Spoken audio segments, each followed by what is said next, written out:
Boa noite. Que alegria estar novamente no meio dos irmãos. Mais ou menos em casa, mas com muita alegria estamos de volta aí para pastorearmos os irmãos, para sermos cuidados pelos irmãos, para servirmos a Deus no meio da nossa igreja, no meio do povo de Deus aqui na Igreja Presbiteriana de Vila Prudente. Saudade e alegria de poder revê-los. Isso, pela graça de Deus, faz parte da caminhada da minha família também. Queridos, abram suas Bíblias na segunda carta de Paulo aos Coríntios, no capítulo 8. Nós continuaremos a exposição da segunda carta de Paulo aos Coríntios, capítulo 8.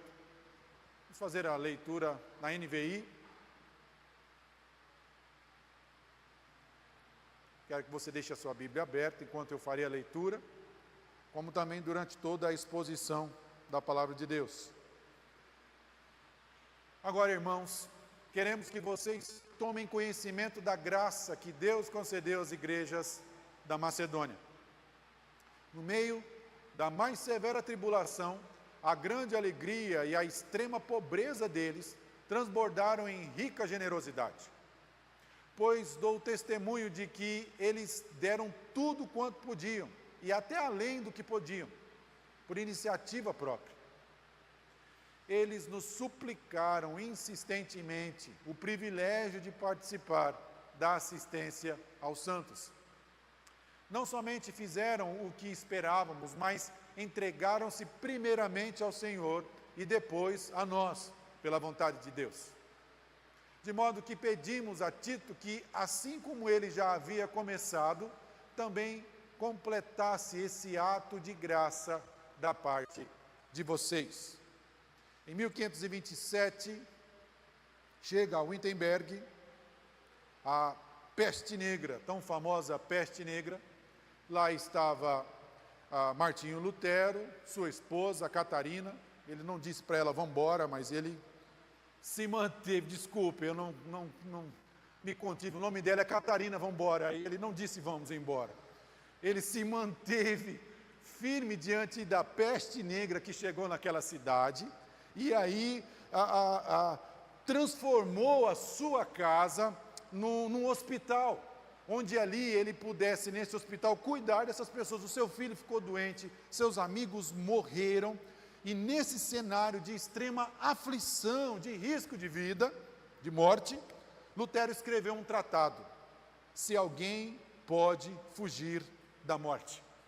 Em meio a tudo isso, e lá ele argumenta que a fé não nos isenta do sofrimento, mas nos liberta para servir em meio a este. Enquanto a lógica humana diz, preserve-se, economize recursos, fuja da dor, a lógica da graça diz, gaste-se, sirva-se, permaneça, esforça-te. A casa de Lutero, então, cheia de doentes, cheia de escassez, tornou-se um lugar transbordante da graça de Deus, transbordante da generosidade do Senhor. Não porque ele era rico, não porque ele tinha recursos, mas porque a graça de Deus superabundou em sua vida. E é essa cena de generosidade, muito semelhante, que Paulo pinta aqui em Coríntios, em 2 Coríntios capítulo 8, desse verso, todo o capítulo 8 e capítulo 9. Ele vai falar desse compromisso dessa igreja de Jerusalém, que estava sofrendo, que já havia mandado o clamor, precisamos de ajuda, e esse quadro de sofrimento que não só Jerusalém sofria, mas também a própria igreja da Macedônia, as igrejas do norte, passavam por extrema escassez, e a igreja então se desdobra diante das suas limitações para manifestar ajuda, para manifestar uma oferta, para manifestar o sustento de Deus.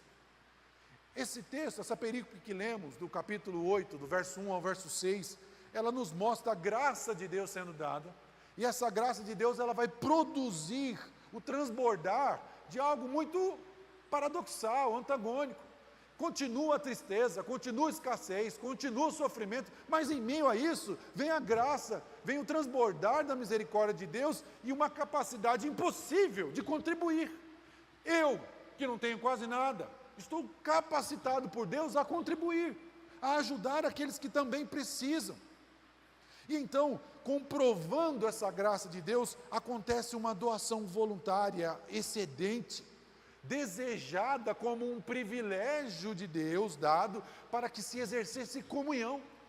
Às vezes nós pensamos na comunhão tão somente no ato de comer, né, como um café da tarde que tivemos agora há pouco, ou depois um cafezinho do culto. A comunhão como um ato de se dar, de doar aquilo que é necessário para a subsistência do outro.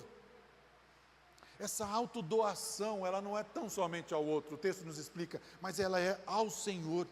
E por isso, ela deve ser completada pela igreja de Corinto.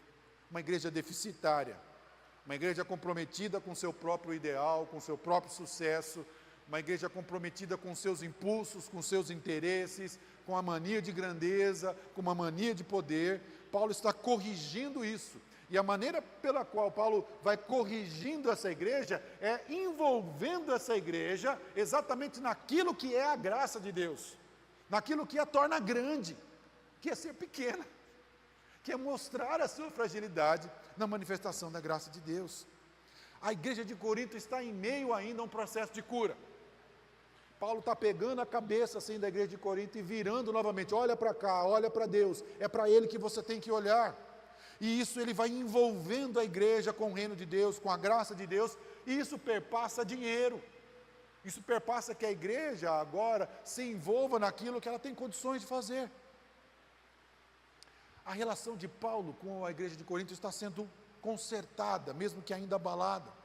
E a cidade de Corinto é uma cidade atípica, porque é uma cidade muito rica, é uma cidade portuária, uma cidade estratégica, é uma cidade extremamente religiosa, o famoso templo de Afrodite, né, tão conhecido, com de 1000 sacerdotisas, que nesse ato cultico, elas se ofereciam sexualmente aos marinheiros ali do porto, então à noite elas desciam para os atos sexuais com os marinheiros, e é uma cidade então promíscua, envolvida, tanto que na antiguidade, né, não gosto de usar isso, mas quando falava assim, alguém, esse aí é corintiano, né, porque é alguém que era dado a uma prática de vida devassa, a expressão era ligada a isso, porque a cidade de Corinto era reconhecida por isso, e talvez essa igreja agora adentrando a esfera da graça de Deus, vivendo algumas disputas internas com Paulo, de não entender o Evangelho,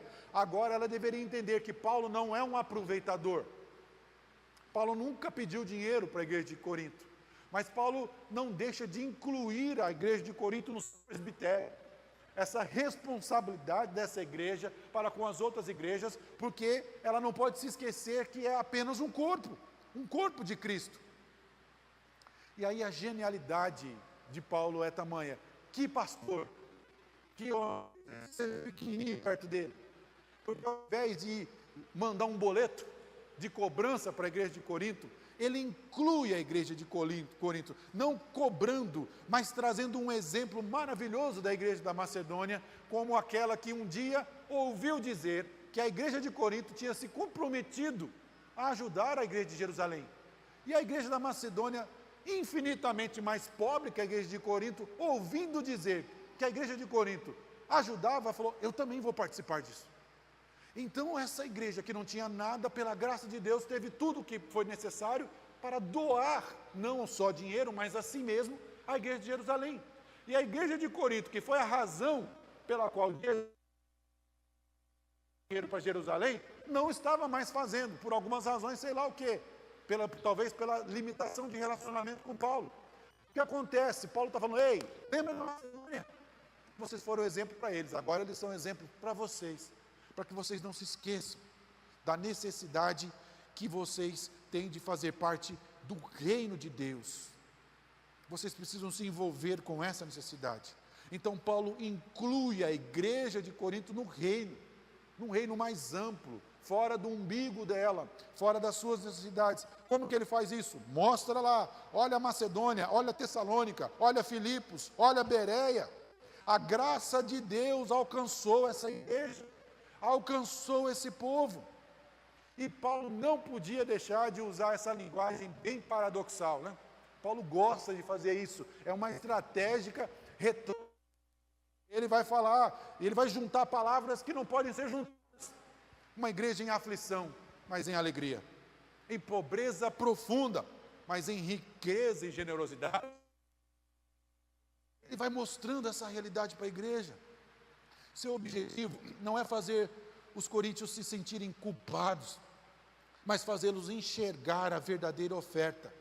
Não nasce de uma abundância nos nossos cofres, mas sim da abundância da graça de Deus em nosso coração. Por isso essa perícope começa assim, do verso 1, falando, fazemos-vos conhecer, né, anunciando esse novo tema aqui, toda essa transição, e ela termina no versículo 6 aqui, preparando o resultado da graça alcançando essa igreja. Tito vai aí. Tito não esteve aí com vocês? Tito vai voltar, e aí pronto, perto de vocês, para levar a igreja de Jerusalém. 2 Coríntios 7 está encerrando essa restauração do Paulo, da igreja de Corinto, e aqui no capítulo 8 e 9, ele está utilizando-se da estratégia da coleta, para incluir novamente a igreja de Corinto no cenário do reino de Deus, e de certa forma aqui nesse verso 1 ao 6, ele está fazendo essa introdução aqui, exemplar de outras igrejas, para que a igreja de Corinto se inclua no meio pelo qual ela foi criada. Eu quero tratar nessa noite sobre a operação da graça no povo de Deus. A graça de Deus está sobre nós. Não haveria razão alguma de estarmos aqui. Estaremos aqui para cultuarmos de forma civil, de forma tão somente cerimonial. Nós estamos aqui pela graça de Deus. Nós estamos aqui porque cremos no seu poder, cremos na sua atuação sobre nós, e é essa operação de Deus que vai mover e que vai fazer o seu milagre, a sua atuação da forma que Ele deseja, para o bem-estar do seu reino e da sua glória. Como se mostra a graça de Deus no meio do seu povo? Esse texto vai nos mostrar um pouco disso. Do verso 1 aqui, ele vai nos mostrar que a graça de Deus, ela é a origem de tudo. Não existe uma boa ação que não esteja fundamentada na graça de Deus, senão ela não é uma boa ação. Ela pode ser até vista, mas uma boa ação, para ser genuína, ela nasce da graça de Deus. Então Deus concede aqui uma disposição de uma realidade comunitária. Esse é o versículo 1, também irmãos, vos fazemos conhecer a graça de Deus, dada às igrejas da Macedônia. É pela graça de Deus. Paulo não está falando assim, ei Corinto, dá uma olhada, veja como os macedônios são bons, veja como os macedônios são generosos. Ele não está dizendo isso. Vejam a graça de Deus. A graça de Deus está com eles. Esse é o referencial, esse é o parâmetro que ele trabalha. Não olhe para uma questão moral tão somente, olhe para aquilo que Deus está fazendo neles. Vocês também fazem parte desse povo. A graça de Deus também está sobre vocês, por isso é imprescindível que o envolvimento de vocês naturalmente seja assim também. É interessante porque quando nós usamos muitas vezes o termo graça, né? Antigamente, os mais antigos, não sei, Genésio. Está me escutando, Genésio? Aí, não digo. Ele falou que está, falou que não. Estava escutando, os mais antigos talvez, quando perguntavam o nome, eles falavam assim, né, qual a sua graça? Alguém já ouviu isso, né? Perguntava para as mulheres, qual a sua graça? Como se a graça fosse aí uma ideia de nome, né? Graça aqui não é um meio pelo qual se recebe alguma coisa. Ele está dizendo que a graça aqui é o substantivo. Receberam a graça é o objeto aqui. É a graça de Deus. O que eles tinham que receber aqui é a própria graça de Deus. Então a graça aqui agora é vista como o próprio dom. Ela não é o meio pelo qual o dom chega, é o dom de Deus dado aqui. Então nós podemos ver implicitamente aqui o favor de Deus dentro de todo esse conceito, onde derrama a sua graça sobre os macedônios, e porque eles são agraciados assim, por esse entendimento, eles se envolvem em doar-se, em doar o seu dinheiro, em doar aquilo que era necessário. Os verdadeiros dons envolvem claramente a doação de si mesmos, que é isso que o texto vai nos trazer. Eles estão doando, eles estão eles são parte da doação daquilo que eles estão oferecendo. Não há origem de uma boa ação que não seja a graça de Deus. O verbo aqui, da ideia dada, né, é um particípio perfeito. Ele está indicando uma ação de Deus que aconteceu e cujos efeitos permanecem. Ou seja, é a graça que alcançou, e porque essa graça alcançou essa igreja, os efeitos dela permanecem. É pela graça, é a origem. O mérito não está na Macedônia. O mérito está na graça de Deus que alcançou. Não é um mérito humano, é o efeito da graça. Corinto, vocês estão preocupados na glória de vocês mesmos. Vocês estão preocupados com a sua retórica, com o seu dinheiro, com aquilo que vocês estão... Voltem os olhos para a graça de Deus, para o doador, porque é aí que vocês vão alcançar a efetiva razão da existência de vocês. Muitas vezes nós pensamos, se eu der, Deus vai me abençoar. Alguém não já parou para pensar nisso? Poxa, faz um tempo que eu não estou dizimando, faz um tempo que eu não dou uma oferta, vou lá, ainda mais começo de ano, então vou dar, porque esse ano eu preciso ser abençoado por Deus. Como se pudesse acontecer uma ideia de barganha diante de Deus. Não é assim que funciona o reino de Deus. Toda entrega começa de si mesmo, e depois ela perpassa aquilo que o próprio Deus produz, para que nós possamos entregar. Às vezes, a entrega é um milagre. Quantas vezes eu já não escutei testemunho dos irmãos, eu não sei de onde saiu, mas está aqui. Que isso sirva para o reino de Deus, que isso sirva para a glória do Senhor.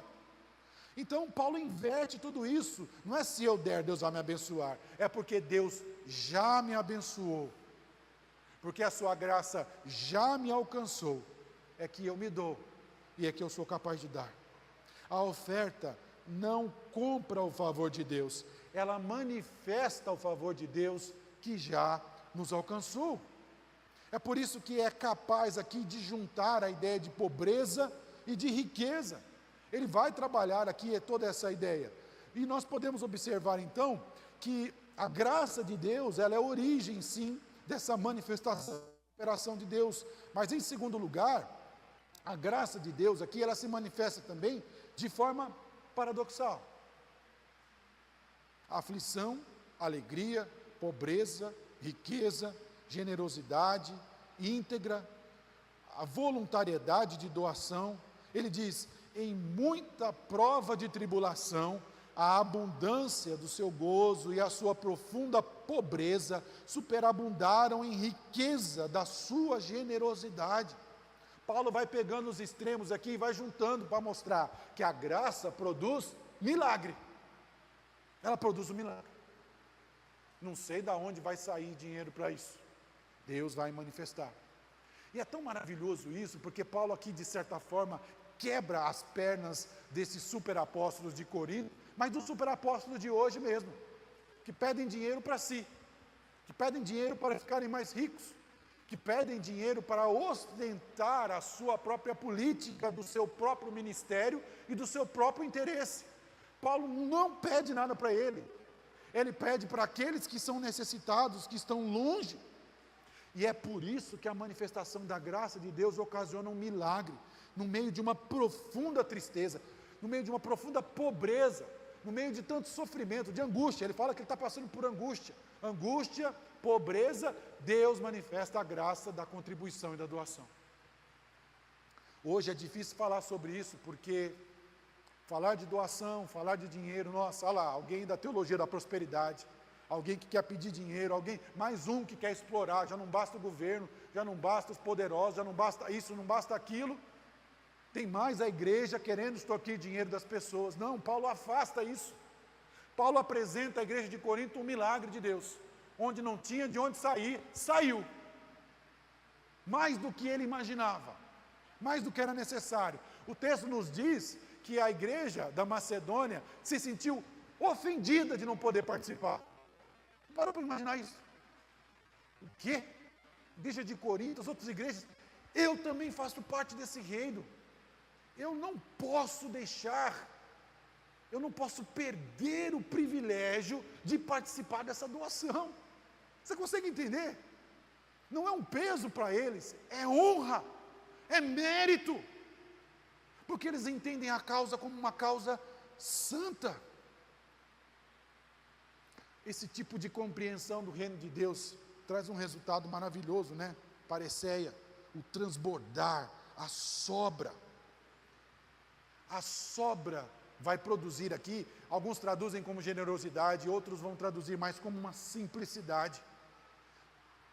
Foi uma doação tão simples, tão milagrosa e tão poderosa, mas tão simples na forma de entregar, tão corriqueira.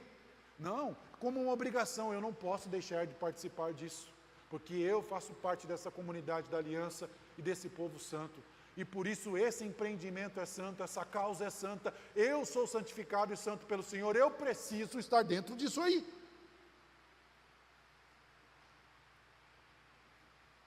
Debaixo de tanta pressão, de pobreza, né? A equação é mudada pela graça de Deus. É como espremer uma laranja seca e falar, daqui não sai suco, de repente o copo está cheio, abundante, doce. É humanamente impossível algum tipo de doação acontecer, mas pela graça de Deus, superabunda a sua misericórdia. Querido, se você espera sobrar, para você ser generoso, para você exercer a simplicidade, eu temo dizer que você jamais conseguirá participar da generosidade, ou entender a graça de Deus sendo manifestada no meio do seu povo. Não estou chamando você para ser ludibriado em doações e envolvimentos, mas eu estou chamando você para entender a realidade do corpo de Cristo, e como realidade do corpo de Cristo, as necessidades que se apresentam, legítimas, para a honra e glória do Senhor, e ter a alegria de ser um meio pelo qual a graça de Deus se manifesta, e assim o povo de Deus é abençoado. Terceiro lugar, essa operação da graça de Deus no povo de Deus, ela se manifesta também como um grande privilégio. Versículo 4, pedindo-nos com muitos rogos a graça e a comunicação desse serviço. As palavras aqui, eles imploraram para participar. A graça e o favor aqui, para eles, poder doar era um favor imerecido. Eu não tenho que doar, mas se Deus me deu para doar, que alegria eu poder fazê-lo. E quem sou eu para não entregar isso que eu não tinha, que não é meu, e que Deus me deu, e que eu devo entregar? Eu não vou roubar o Senhor. Vocês conseguem entender? Parece que tudo está encaixado.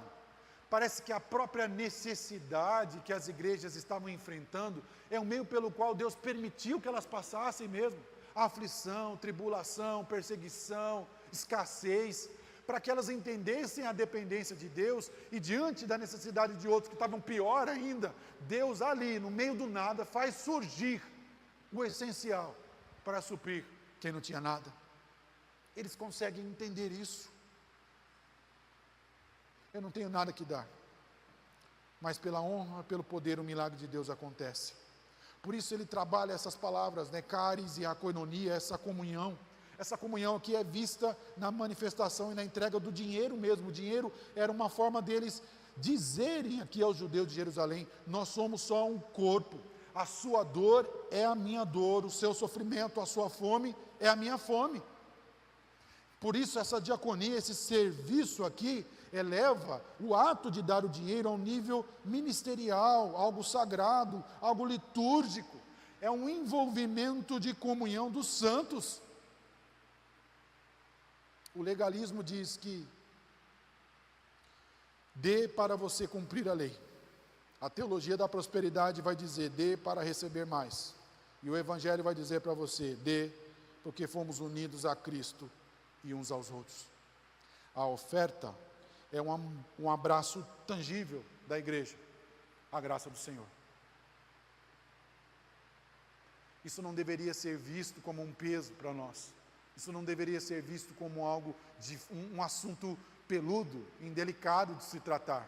Isso deveria ser um assunto de alegria, porque Deus é o responsável por tudo, inclusive o nosso dinheiro, o nosso sustento, o nosso físico, a nossa comida, o nosso material. Deus manifesta a sua graça também nisso.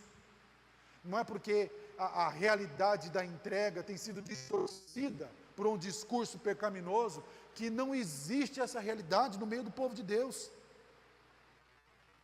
Quarto lugar, essa operação da graça de Deus também, ela é vista como uma autodoação. Antes do dinheiro, a entrega ao Senhor. Versículo 5 nos diz: deram-se a si mesmos, primeiro ao Senhor, e depois a nós, pela vontade de Deus. Aqui está o coração dessa ética. É a soberania de Deus sobre a totalidade das nossas vidas. Eles deram não apenas moedas, as suas vidas pertenciam ao Senhor. E essa é a lógica: quem se entrega ao Senhor já não é dono de mais nada. Se eu pertenço, porque os meus recursos não pertenceriam ao Senhor? Porque tudo aquilo que Ele me deu não é dele. Não é uma relação que temos diante de Deus, como se Ele descesse, nos entregasse um feudo para que administrássemos como algo nosso, e então pagássemos a partir daquilo ali um aluguel desse feudo para o Senhor. Não, aquilo tudo pertence a Deus. Eu respondo de tudo, eu respondo da minha própria vida, a minha própria existência. É esse tipo de compreensão que faz com que a graça de Deus manifeste milagres. A consequência é essa generosidade financeira, é esse compromisso de simplicidade, de uma sintonia fina, visível, de consagração ao Senhor. Você não tem problema de bolso, você tem problema no máximo, é com o Senhor. Se tudo vem de Deus, então o nosso problema não é com o dinheiro, e nem é com a nossa capacidade de ganhar o dinheiro. O nosso problema é com Deus, é com aquilo que somos e não somos comprometidos com o seu reino. Em quinto e último lugar, essa operação da graça de Deus no povo de Deus também manifesta-se não só num discurso de proposta, mas num efetivar daquilo que está acontecendo. Lembre-se, ele diz no versículo 6: assim recomendamos a Tito que, assim como ele já havia começado, também completasse esse ato de graça da parte de vocês. Vocês começaram a doar, pararam. Tito vai passar aí de novo, ele vai completar tudo isso no meio de vocês. Paulo não está apenas narrando. O discurso de Paulo não é um discurso político, não é um discurso de barganha, é um discurso organizado de um processo pelo qual o reino de Deus é servido. Tito iniciou algo e ele provavelmente reiniciou essa mobilização na igreja lá em Corinto. Agora ele vai passar de novo e ele vai completar essa graça de Deus. Vocês também fazem parte. Vocês não são uma comunidadezinha, um feudozinho separado. Vocês fazem parte do povo de Deus, de todo o povo de Deus. Essa é a graça de Deus. Às vezes vemos a graça de Deus de forma equivocada, como a igreja de Corinto, como Deus nos dando uma graça de dons para a manifestação dos nossos talentos, para a manifestação do nosso eu, dos nossos interesses, das nossas vontades, ou até mesmo das nossas necessidades, como se a graça de Deus fosse um meio pelo qual ela nos valorizasse, ela nos produzisse a nos vermos melhor, ou nos portarmos melhor diante dos outros. A graça de Deus envolve a realidade do seu reino, é do seu reino. Ela existe sobre o meio que você participe dos ideais do reino de Deus. Não há uma prioridade no seu interesse e nem nas suas necessidades. O texto nos prova disso. Ou você acha que a igreja da Macedônia também não era pobre e também não tinha necessidade?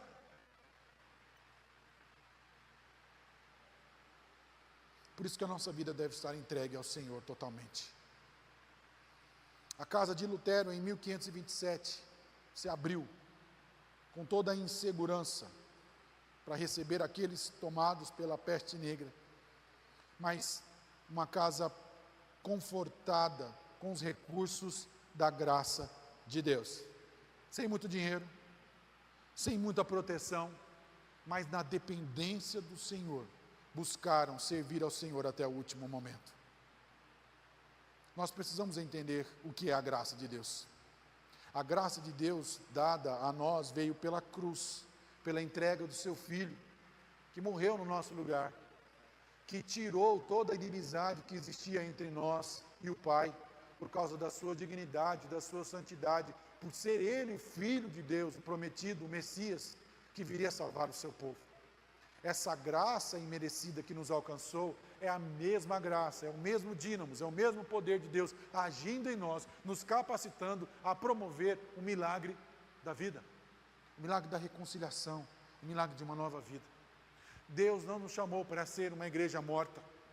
Deus nos chamou para ser uma igreja apática, uma igreja individualista, onde cada um vive a sua própria realidade e partilha de uma liturgia tão somente domingueira, onde não conhecemos a necessidade uns dos outros e não nos interessamos com aquilo que os outros precisam, ou com aquilo que nós precisamos dos outros. Tito é impelido a ir e completar a obra do Senhor. A oferta, a generosidade, o serviço ao próximo, isso não é um apêndice da vida cristã. É a graça de Deus pulsando em nós, o corpo de Cristo. Por isso, queridos, pare de olhar para a sobra. A gente é muito matemático nisso. Não estou te chamando a ser imprudente, a gastar tudo que você tem, não. Eu estou chamando para parar de olhar para a sobra e parar e começar a enxergar a graça de Deus.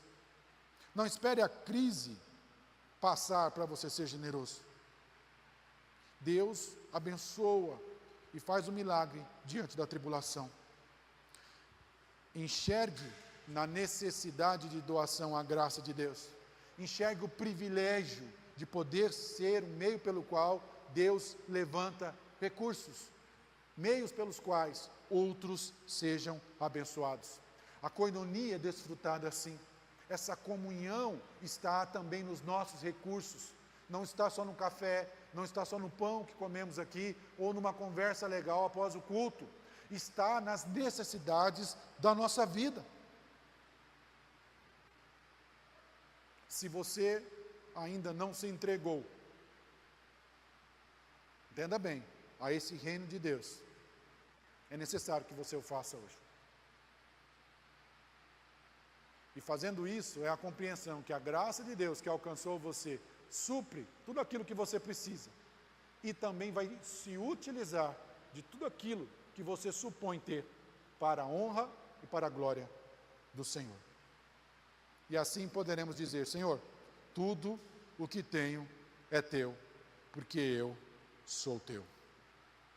Que a mesma graça que visitou a Macedônia, a casa de Lutero, e tantas outras circunstâncias, manifestem o seu poder sobre nós, e que Ele nos dê a alegria santa de vivermos uma vida abundante, mesmo diante de sofrimento, de angústia, de tribulação ou escassez, onde vislumbremos o sustento e o milagre de Deus sobre todo o povo do Senhor. Assim eu peço, em nome de Jesus. Amém.